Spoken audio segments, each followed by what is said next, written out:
8h02, voilà, donc je quitte mon hébergement à Draps. Alors ce matin il y avait BFM Côte d'Azur qui devait venir m'interviewer à 7h. Et comme il y a une alerte attentat sur les lycées des Alpes-Maritimes, ils m'ont envoyé un petit mot en me disant non, on annule tout. Donc ce que je comprends d'ailleurs. Donc là voilà, direction Villeneuve-Loubet, il pleut, c'est pas agréable, et toute la journée ça va être comme ça. L'envers du décor de la ville de Nice. Voilà. Donc on n'est pas sur la plage des Anglais. Je présume que je suis sur la place Masséna, la fameuse place de Nice. Voilà. La pluie s'est un peu arrêtée, donc c'est un tout petit peu plus agréable. Et voilà, je suis sur la promenade des Anglais. Donc il pleut plus là, ça c'est. Et je vois que sur la mer ça se dégage, donc ça me laisse espérer avoir un petit peu de beau temps. Donc je suis parti ce matin de Draps où hier j'ai pas été reçu, hein, voilà, tout simplement. Après de multiples appels auprès de la mairie, ils ont fait la sourde oreille. Donc c'est pas grave. J'avais un toit pour passer la nuit. Donc j'ai alors une petite explication pour les semaines à venir. Donc lorsque je vais repartir pour monter sur Brest là, hein, comme je vous ai expliqué, j'ai pas pu faire en 2021 complètement la diagonale 6 de Menton à Hendaye. J'étais obligé de partir seulement de Arles, puisque la région Occitanie c'était la seule région qui était déconfinée, enfin la première région qui était déconfinée. Donc là je fais ce tronçon de Menton en Arles et après je reviendrai sur Grasse. Alors pourquoi revenir sur Grasse et pas à Menton? Ben, tout simplement parce que durant l'hiver j'ai cherché pour avoir des hébergements repartant de Menton et repartant sur la commune de Castellane. Donc ce tronçon là, ben, j'ai essuyé beaucoup de refus, donc très sincèrement j'ai un peu baissé les bras, hein. Et donc comme le chemin était quasiment parallèle jusqu'à Grasse, ben, je repartirai de Grasse pour me rendre sur Castellane. Ça me fera, alors au lieu de faire 11 022 km, ben, je pense que je ne vais faire que 10 970 km. Voilà, c'est un petit peu la différence. Mais bon,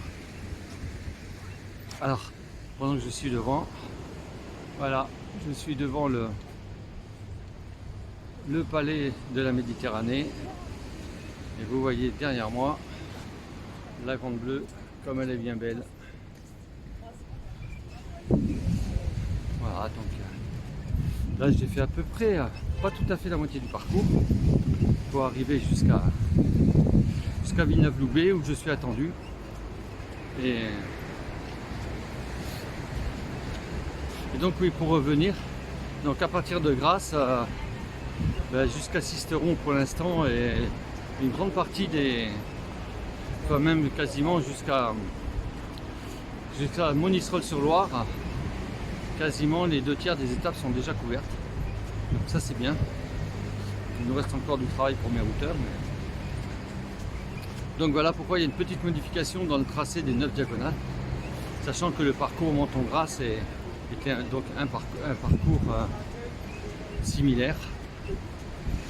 Et donc voilà. Voilà, vous avez toutes les explications. Ce n'est pas que je voulais faire 50 km de moins, c'est juste qu'il n'y avait pas la possibilité de trouver des hébergements.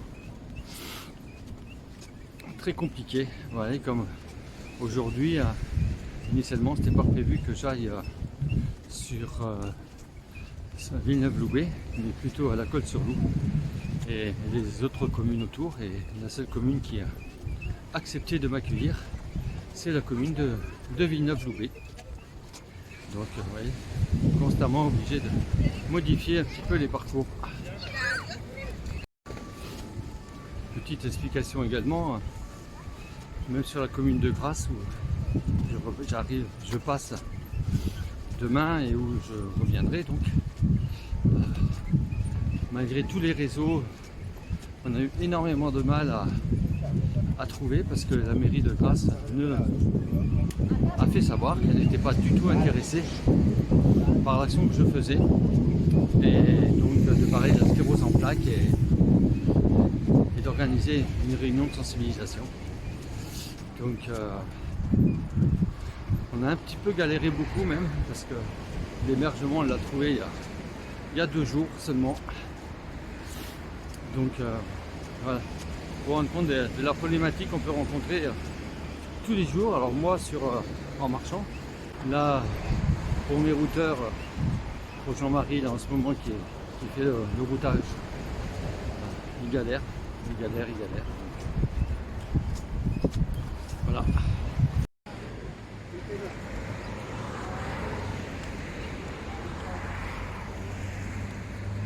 Voilà le fameux Negresco.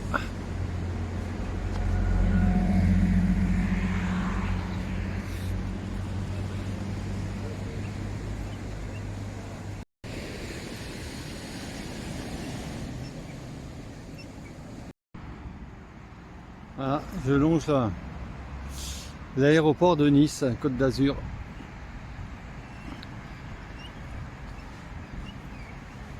C'est super parce qu'il y a une piste cyclable, c'est au top. Là je suis à l'abri de la circulation. Ouais. J'ai pas été invité pour dormir dans cet hôtel. Ça doit être classe. Voilà, l'estuaire du Var. Le Var, et là-bas on voit la mer au fond.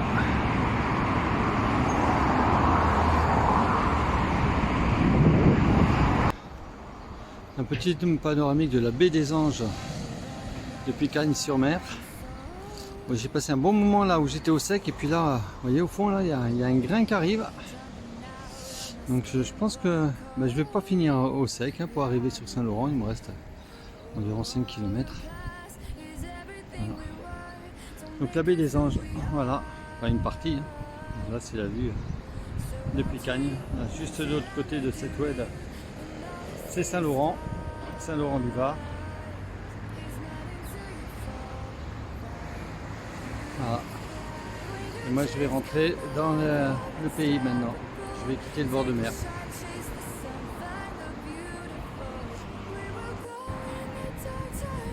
Et là-bas tout au fond, les immeubles, c'est Antibes.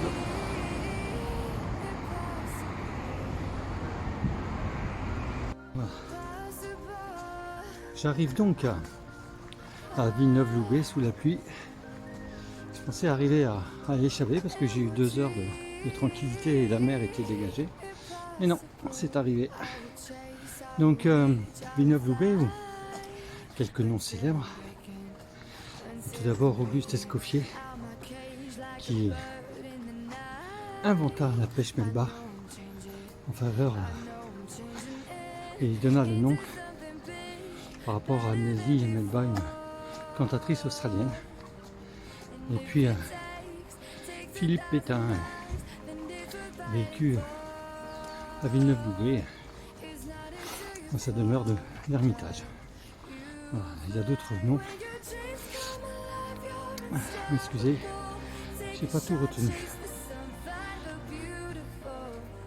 Donc je vous cache pas que ce soir, si je peux, je vais me manger une pêche melba. Je penserai bien à vous.